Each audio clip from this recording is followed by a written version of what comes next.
which I think is the ultimate satisfaction of any creative, is just getting something out of people, getting a reaction.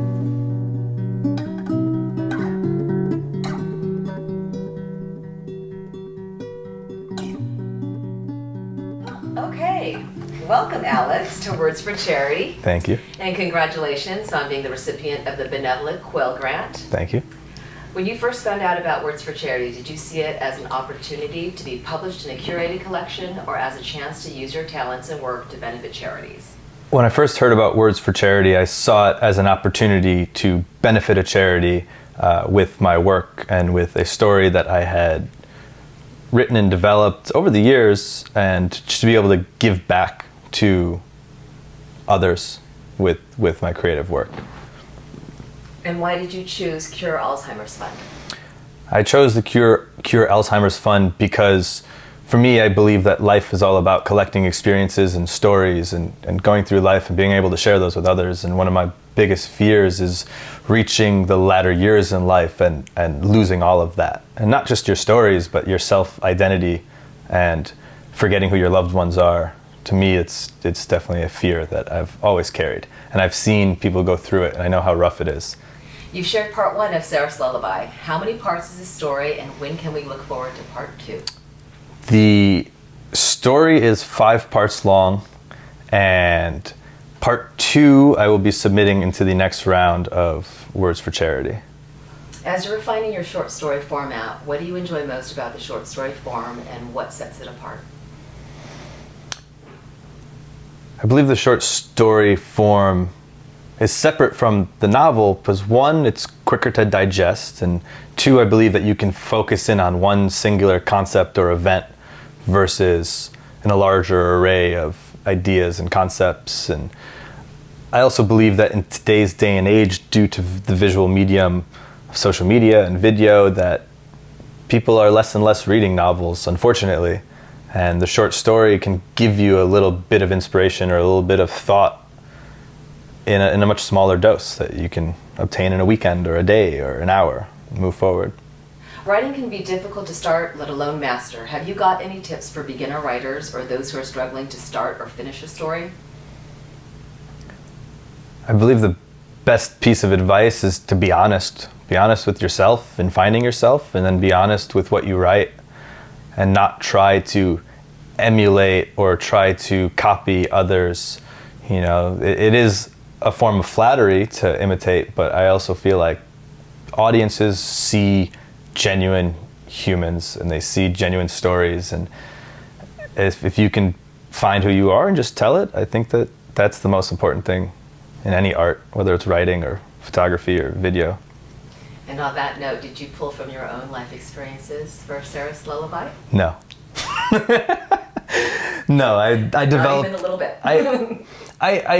The story was first developed, honestly, when I was about 17 years old. And it was developed from ideas I had about people and about story. And really, mainly, I wanted to explore the multifaceted perspectives that individuals can have on a singular event, which that idea, I believe, I pulled from my life. How does a group of friends look at an event that happens, or a family look at an event that happens? And then I took it to the next step of just trying to fictionalize it in this kind of dark and twisted city that doesn't exist in our world, but could, be a possible event. So I've learned a lot since writing that story till now, to be honest, and I've worked on the story since then. However, it was more of a film noir fantasy set in a fictionalized world than something that happened to me at 17 years old. I'm curious to see how the story develops in your next part and part 5. So looking forward to it. You get all the perspectives. Your story was downloaded quite a bit. What was the feedback from your family and friends who read it? I didn't hear that much, but the feedback was, curious as to where the idea came from, the slightly dark nature of it, what was the inspiration. However, I also try and leave it up to the audience to interpret it as their own. I can tell you this, and this, but I also want the reader to come out of it and take out of it what they can. I didn't ask my family what they thought. I didn't try and get any other information. If they dislike it, that's fair. If they like it, that's fair. Okay. Can you give future participants some advice on how you got friends and families and strangers to download your story and donate to the charity of your choice? Well, first, I think that the charity choice helps a lot, because to donate $6 in this day and age, people spend $6 on a latte every day. I don't think it was much to ask people to donate $6 to a charity organization. And the added benefit was you get this story to read. But it did take a bit of asking, and it also took asking 2-3 times for certain people and family members. But at the end of the day, I think when they found it in their heart that it was going towards charity, and especially towards the holidays,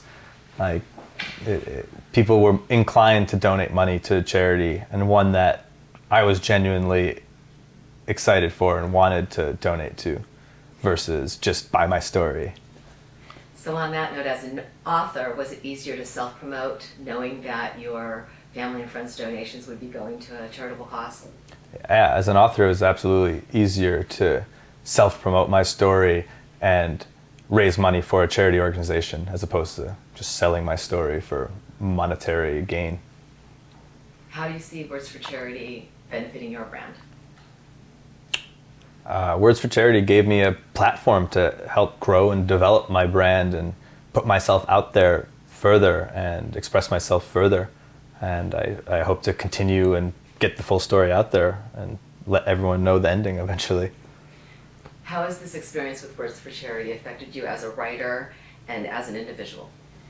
This experience with Words for Charity, I think, has given me some newfound inspiration to write and develop more. I mean, I've always written, but I didn't always have a platform to put my story out there, and it's oftentimes hard to get that platform. And it was very encouraging and very refreshing to know that this many people downloaded it and this many people read it, and people had a reaction to it, which I think is the ultimate satisfaction of any creative, is just getting something out of people, getting a reaction. What type of advice would you give this next round of story donators? Advice I would give to the next round of story donators is just find that honesty in yourself and what you want to say and go for it. And people aren't going to judge you, just put it out there. No apologies. Nice. What's next for Alex Koht? Next up is the part 2 of A Seraph's Lullaby, which is already written and waiting to be submitted, along with some narrative movie and TV shows that I'm working on, because my ultimate goal is to move into the TV and movie landscape, the media landscape, with the writing and the storytelling as well. I mean, this story initially, I had written it and I've always visualized it as a possible movie or a possible visual story, but everything begins with pen and paper. Right. So Alex, do you have any final thoughts?